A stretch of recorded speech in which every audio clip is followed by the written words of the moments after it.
Well, good morning, gentlemen. Today is an amazing day.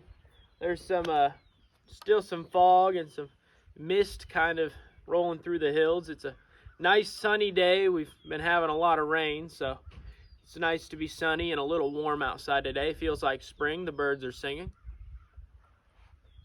And this morning, while I was up with my wife, I was making breakfast early in the morning, and my wife was getting ready for work, and I was thinking about just how much I love her, how amazing she is, and I decided right then and there what the topic of my video was going to be today.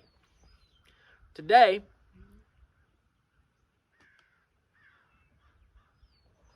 I wanted to make a video on how you can be the perfect husband. A few tips for you to be the best husband you can be for your wife. Now, my wife is amazing. I have the best wife out of anybody. You guys can argue all you want. I know I have the best wife ever. She is everything to me.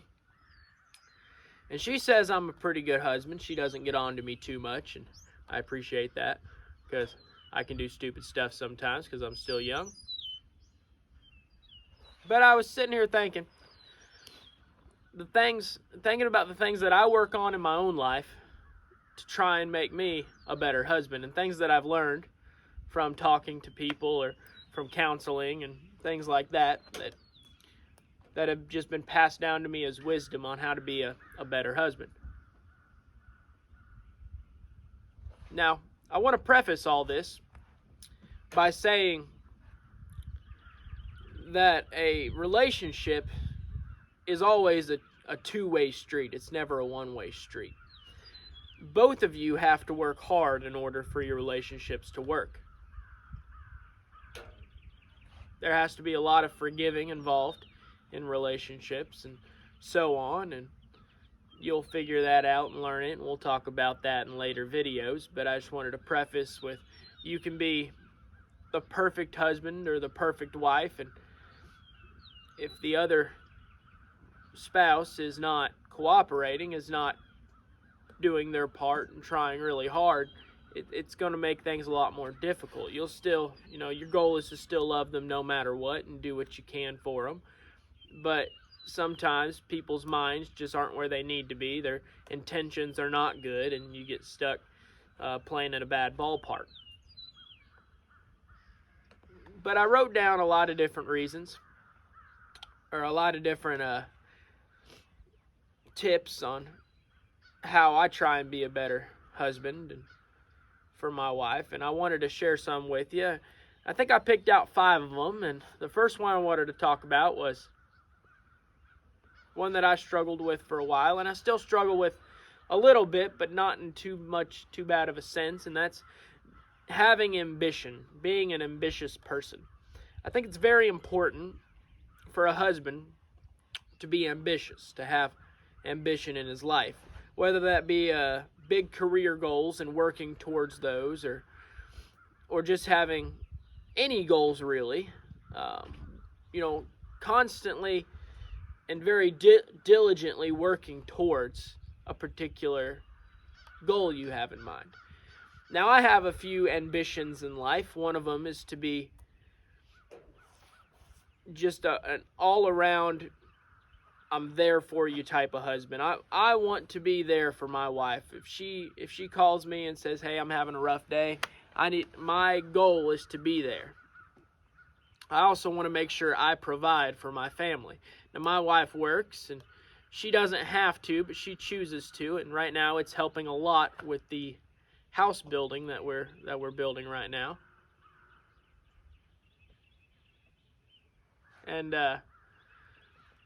but I want to be the ultimate provider. I don't want her to ever have to worry about money. Now, that's not saying that we'll be able to go out and go on vacation to Dubai anytime soon, but we live a very comfortable life, and we don't have to worry on if we're going to make enough money to be able to pay our bills or buy food or, living expenses for the week. So that's one of my ambitions in life. The other one is to be a Christ follower to the best of my ability, putting everything I can into what I believe. And I try really hard. I still struggle with that sometimes, and that's an ever-going process for all you people out there. But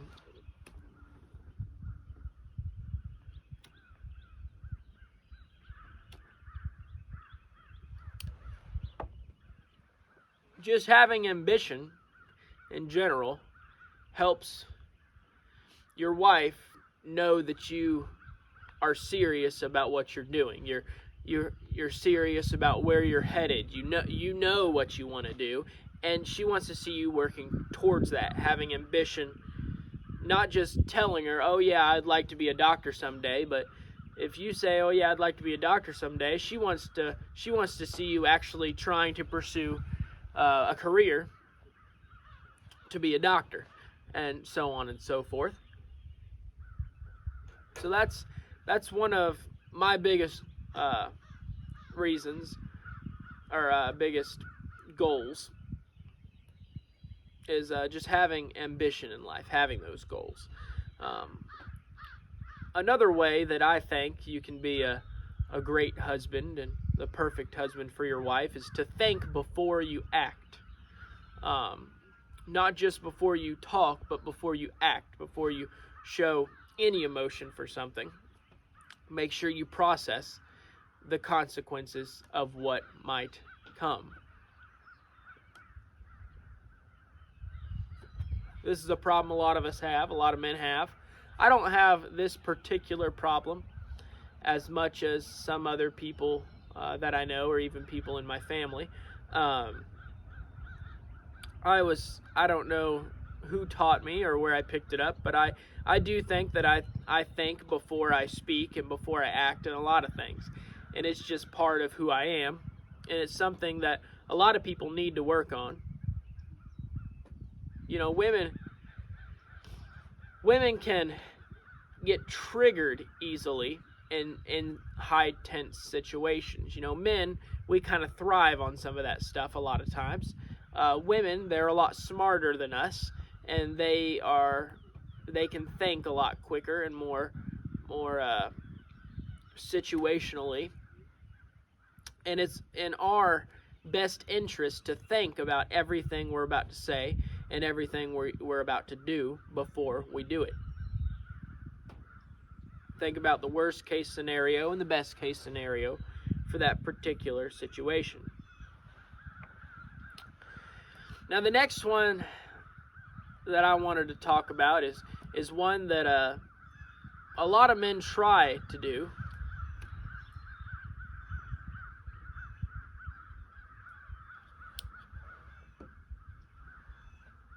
But few have mastered, and I have definitely not mastered it. And I try my best, but that's to listen. And listen with intent. Also, watching with intent. When your wife says something or does something, pay attention to how she said it or did it, or why she said it or did it. Make sure you understand where she's coming from. Think about how you could help the situation, what you could say, what you could do to help the situation. And that's something you're going to have to work on a lot. That's something that's going to take a lot of time and a lot of intent. You have to be intent to be intent, if that makes any sense. But specifically when it comes to listening, women want you to listen to them and not just hear them out. And a lot of times they don't want you to have an answer. They just want you to listen. If they're telling you about something at work, I know my instinct, and my wife has actually pointed this out before. She'll be telling me about a situation, and it's a very intense situation, and my first response to her telling me about that situation is, "Oh, I need to figure out a way to fix that." So I give her, she'll tell me, "Oh man, well my coworker, didn't show up to work today, and it was a really hard day for me." And my first reaction is, well, You know, maybe you could talk to your boss about bringing in an extra coworker because they called out and blah blah. And she doesn't want any of that. She just wants me to listen and agree with her. Yeah, baby, I'm sorry. It was a hard day for you. You know, is there anything I can do for you to make it better? Do you want to go out to eat instead of cooking tonight? You know, maybe come up with a couple options that maybe help her ease her mind, but don't try and fix the situation. They don't like that a lot of the time. They just want you to listen. Now, the last two that I wanted to talk about, if I can keep my pipe lit today, are ones that a lot of people don't do, and it's a hard one for men especially.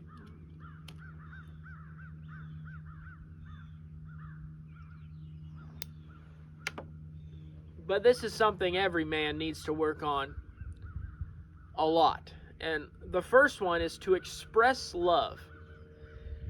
And this one's not hard for me. Fortunately, I'm really good at expressing my feelings in my relationship and expressing love towards my wife. I tell her I love her more times a day than a grasshopper jumps. It's ridiculous. I feel like I over smother her sometimes, but she says she loves it. But guys, you need to make sure every time you think about it, every time you think about your wife, tell her you love her. Or say, hey, baby, I just love the way you do that. Or, you know, hey, your hair looks amazing. You look beautiful. Your makeup's on point today. That outfit you're wearing is amazing. I compliment my wife on everything all throughout the day. And it may not be super important to me, but I know it's important to her to hear that. So every time I think about her, I compliment her. Or I tell her I love her. Or, you know, I ask her how her day's going. Or I tell her I miss her. And things like that. I'm always trying to express love towards her and make sure she feels that she's loved by me. And I know that's very important for women. They want to feel safe and secure. They want to feel provided for. And the best way to do that is to make sure they know that you love them.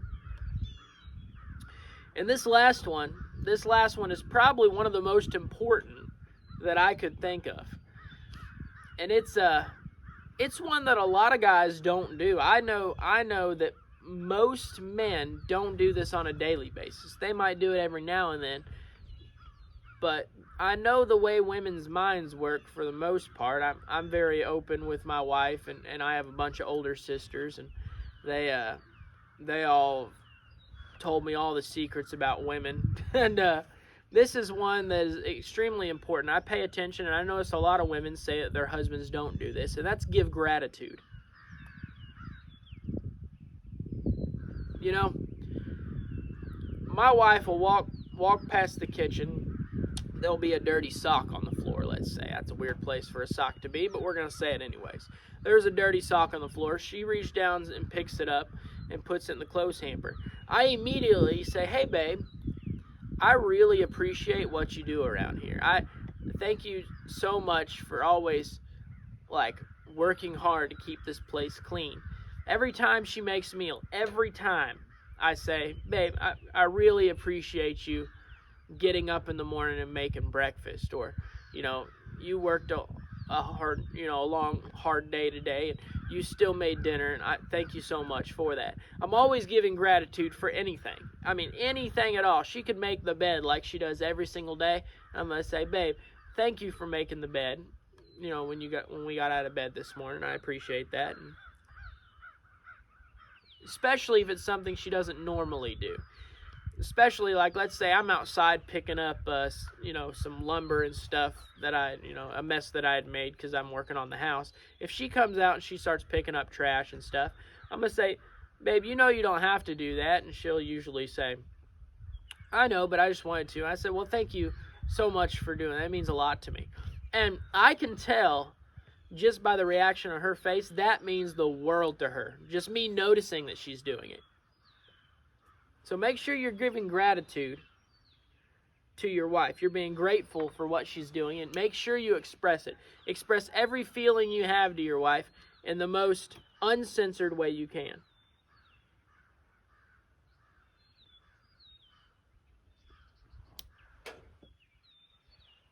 And I can guarantee you that if you work on these just one at a time, work on one for a whole week.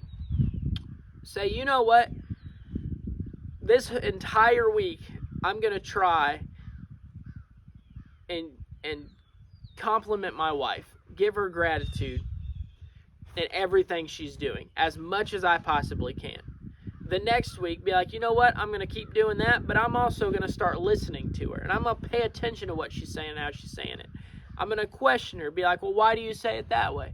What makes you say that? You know, if she says, oh man, you know, I really don't like, you know, onions on my hamburgers. I'm going to be like, well, why don't you like onions on your hamburger? You know, what about onions don't you like? You know, and you question everything. You bring everything into a conversation, and you'll end up spending more time with your wife. You'll end up getting to know your wife more, which is very important. Your wife will start noticing that you're noticing her more. It'll really mend that bond between you two, and you'll have a fantastic marriage. So I want to encourage you guys to try and work on some of these things. And if you have a few other things, make sure you leave them in the comments section. I love everybody who's been, you know, we've got people on here who are always commenting on the comment section. And I love you guys. You guys are amazing. And this channel has blown up this week. I went from 50 subscribers at the beginning of the week to, by the end of the week, I was at 115. And that just makes me excited to see how quickly this is growing. And I appreciate you guys for what you're doing. So without further ado, I'm going to go ahead and end this video. This has been a pretty long video, but I did want it to be kind of long today. If you guys have any questions, again, feel free to drop a comment down below. Also, let me know how long you've been married. I want to know how long some of you gentlemen have been married. I have not been married long. Me and my wife have been married for about 9 months. We did go through premarital counseling. We both came from the same background spiritually, and we've known each other for years. Ever since I was little, we've known each other, and you know, it just one day it clicked, and we've been together ever since and inseparable. But I want to know how long you and your spouse have been together. So put that down in the comments so I can give you a congratulatory, I guess, virtual applause. But and we will see you guys for another video. Take care, gentlemen, and I'll see you later. Bye-bye.